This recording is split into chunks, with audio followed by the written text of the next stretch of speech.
Teisha Bader with the JBS News Update for Thursday, August the 4th, 2016. Israeli security forces demolished the homes of the two Palestinian terrorists who shot and killed 4 Israelis this past June in Tel Aviv. IDF and border police units, along with Israel's civil administration, destroyed the homes of cousins Muhammad Mahmara and Khalid Mahmara in the West Bank overnight last night. The two cousins, who were indicted last month, carried out the shooting attack in the Sarona market 2 months ago that claimed the lives of 42-year-old Ido Ben Ari, 39-year-old Ilana Naveh, 58-year-old Michael Fig, and 32-year-old Mila Mishayev. Home demolition is a tactic Israel uses to try and deter such attacks. The Times of Israel reports that Israel's security agency, the Shin Bet, said that it arrested and has indicted an employee of the Christian relief group World Vision for allegedly funneling millions of dollars to the Hamas terror group for years. 38-year-old Muhammad Halabi was arrested a month and a half ago and indicted today. The Gaza resident was said to have been recruited by Hamas in 2004 to infiltrate the relief organization in order to divert money to the terror group, which the Shin Bet said he has done for the past 6 years, using 60% of the organization's budget to fund salaries of Hamas members and even pay for terror tunnels and weapons. Foreign Ministry spokesperson for Israel Emmanuel Nachshon took to Twitter early this morning, asking how the aid organization could have missed the transfer of so much money. He tweeted, "How negligent can you be?" World Vision defended Halabi and denied the allegations against him, but said they would review any evidence presented to them. A judge in Argentina has accepted a request made by 2 fathers of victims of the Buenos Aires Jewish Center bombing to be considered as plaintiffs in the case against former Argentine President Cristina Fernández de Kirchner and other government officials.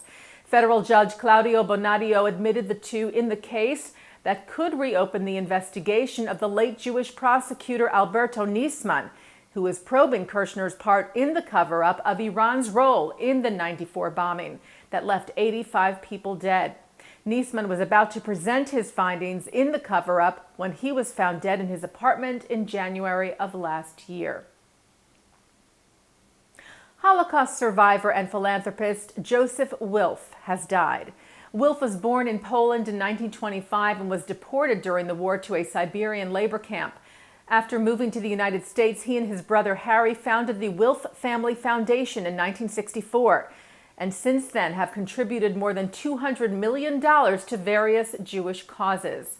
Wilf was also a founder of the American Society for Yad Vashem. He was honored with the Louis Brandeis Humanitarian Award of the Zionist Organization of America, the David Ben-Gurion Peace Medal of the Israel Bond Organization, as well as receiving honorary degrees from various universities. Wilf passed away yesterday at his home in Hillside, New Jersey. He is survived by his wife, 2 sons, 9 grandchildren, and 5 great-grandchildren. He was 91. Well, nearly 44 years after their murders, the Munich 11 received recognition their family have been fighting for decades to have that happen. Yesterday, the International Olympic Committee inaugurated a place of mourning at the Olympic Village in Rio, home of the current Olympic Games in Brazil, and observed a moment of silence for the 11 Israeli athletes who were murdered in September of 1972 by Palestinian terrorists in Munich, Germany. On September the 5th of 72, members of the Israeli Olympic team were taken hostage at the Athletes' Village in Munich by Palestinian gunmen from the Black September terror organization and later murdered. For years, the families of the men have been asking for recognition, with the IOC refusing. Widows Anki Spitzer and Ilana Romano, who were married to murdered fencing coach Andre and weightlifter Joseph, respectively, said that yesterday's ceremony had finally given them some closure. The place of mourning will continue to be placed at every Olympic game in the future. And taking a look now at our programming for tonight, for Thursday, August the 4th. At 7 o'clock, Mordechai Becker talks about the Talmudic view on tattoos. And at 7:30, a discussion of Jews and citizenship. Later tonight at 9, Mark Golub sits down with Harvard Law professor Alan Dershowitz, who takes a look at the American legal system on l'chaim.